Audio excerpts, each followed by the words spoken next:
Okay, now that we have the coping going around the pool, you have your box in place.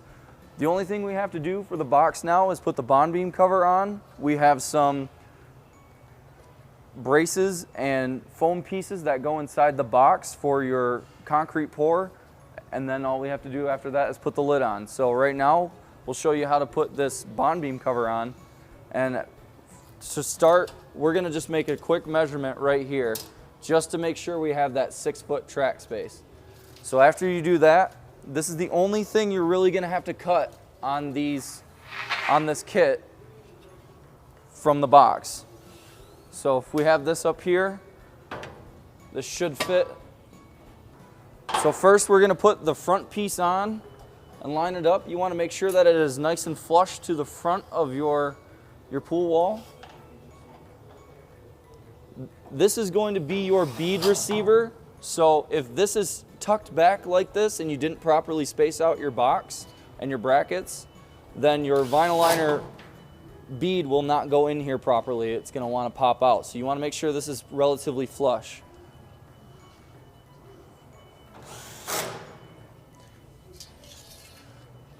Once you are done with the front, there is a nice trim piece that will go in place. Just carefully set that in with a mallet.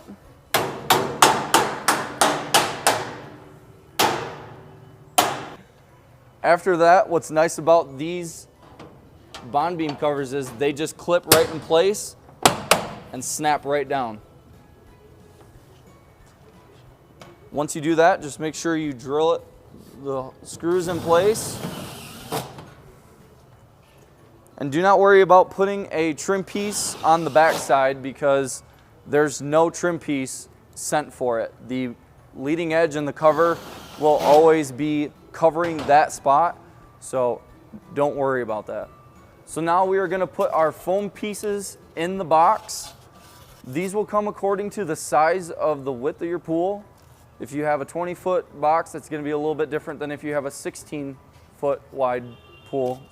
Keeping in mind that when you are putting these styrofoam pieces in, you'll notice these notches that are in the styrofoam will fit a 2x4, which will allow you to get full protection of your box from any type of backfill crushing inside towards your cover. If you use those, you'll maximize the strength of your box. So just putting these inside there like that, you can slip your 2x4s in and then continue putting your styrofoam pieces in accordingly. Next, we have these metal braces that go along the box as well. You can just space these out. Where you don't have a styrofoam piece, you can go ahead and put one of these metal pieces in. Again, all we're trying to do is make sure that the box is structurally sound, so when we do pour our concrete, it's not going to cave in on us.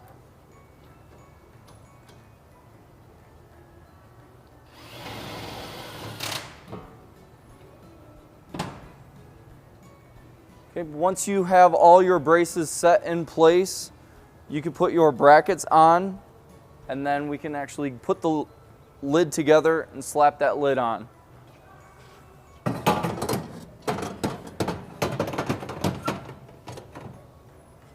All right, right now we're going to put these lid pieces together. They do come separately, and I just want to make sure everybody knows that this is the front and this is the back. Reason why you need to know that is because this is where your trim piece would go into. If you didn't do that, it's not the end of the world. You can always helicopter the entire lid. However, this is going towards your pool. Okay? So. What?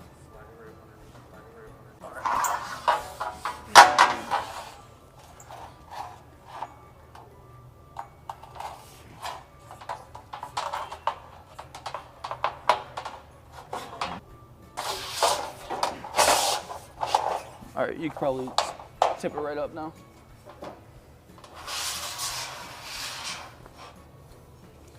Okay.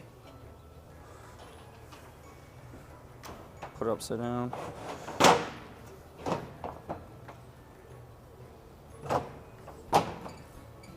that's perfect. So right now we are putting this upside down just like this. We're not going to put it right side up because when they pour the concrete, it could get a little bit messy on top here. So we want to actually flip that upside down, and you could even go a step further and put a blue painter's tape or whatever type of Scotch tape you can put in there to protect that channel so you can put your trim pieces on. But we do not actually put the trim pieces on until after the pour is done and you flip your lid back over. These right here are your shims for your box where the lid and the box are surrounding the lid. You want to make sure you do not compress that flush lid riser over your lid. Otherwise, you're going to have a heck of a time getting it out. And then once you do get it out, it's going to be really hard to put back in. All that's doing is making sure the space around your lid stay where they need to be. So after you pretty much have everything done, you have your lid on your box, you have the coping going all the way around, you have everything done, making sure every screw is in place for the coping clips, for the coping. Make sure to double check all that. But there's one final thing that we do need to place inside the track channel, which is the track channel protector. This does two purposes on the third side. One, it does protect the track channel from compressing, but you will keep this in here after your concrete pour as well. But it does not only go on the third side here, you do have to put it along the entire length of both sides of your track. That's going to allow proper installation of the track and shims without any modification due to compressing of the track. We really hope you guys enjoyed the video. If you do have any other questions or issues, you can refer to the manuals that come for both the Ultimate Polymer Box and the bullnose coping. However, if you do have further questions, you can always call our customer support at 1-800-447-2838. Thanks for watching. Catch you next time.